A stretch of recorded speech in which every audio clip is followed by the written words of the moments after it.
बच्चों, let's read the question. The question से state the direction of movement of food in phloem. Question में हमसे पूछा है कि फूड की मूवमेंट की डायरेक्शन क्या होती है इन द फ्लोएम. तो सबसे पहले क्या करेंगे, हम इस क्वेश्चन में की कॉन्सेप्ट समझ लेंगे. तो इस क्वेश्चन में हमारा की कॉन्सेप्ट होगा phloem transport. Phloem transport.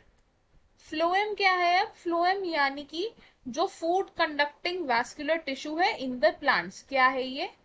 Food conducting vascular tissue.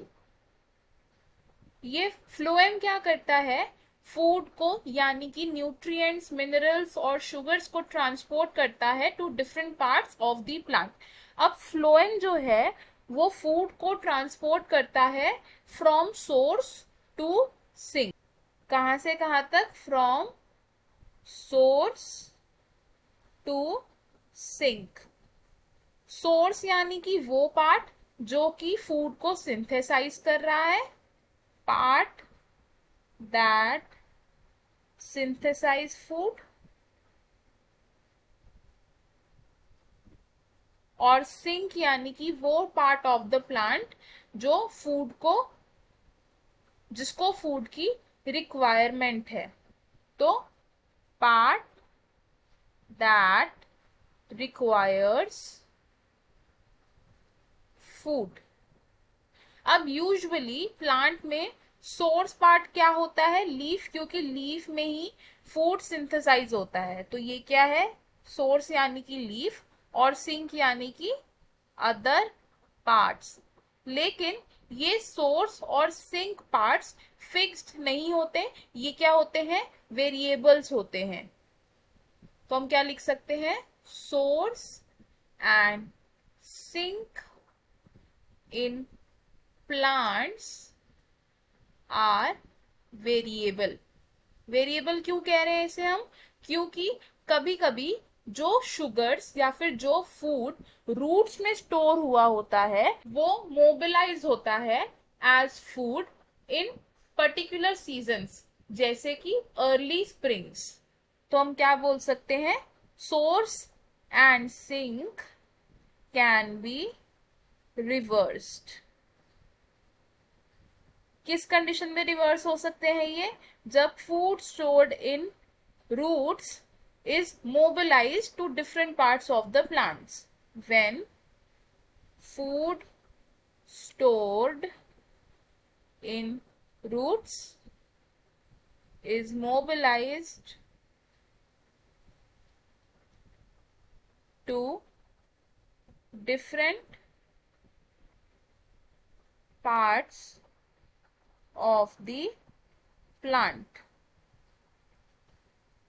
और ये कैसे होता है?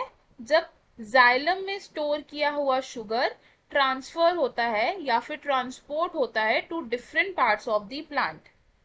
इसका एग्जाम्पल क्या होगा? Sugars in xylem is transported to plant parts. कौन से सीजन में? In early spring. In early spring. तो इससे हम क्या कंक्लूड कर सकते हैं कि जो फ्लोएम की जो फूड की मूवमेंट है थ्रू फ्लोएम, वो उसकी डायरेक्शन कैसी है? बाय डायरेक्शनल फ्लो है. ये बाय डायरेक्शनल फ्लो यानी कि सोर्स टू सिंक तो फ्लोएम ट्रांसपोर्ट करता ही है, बट सोर्स और सिंक रिवर्स भी हो जाते हैं. इसीलिए हम क्या कहते हैं कि ये डायरेक्शन कैसी है? बाय डायरेक्शनल है. तो हम इसे किस तरीके से लिख सकते हैं? हम लिखेंगे the direction of movement in phloem, the direction of movement in phloem is by directional. तो हमें हमारे क्वेश्चन का आंसर मिल गया। क्वेश्चन ने हमसे यही पूछा था कि फ्लोएम में फूड की मूवमेंट कैसी होती है, तो हमारा आंसर क्या है इसमें, bidirectional flow. I hope you understood it well. All the best, thank you.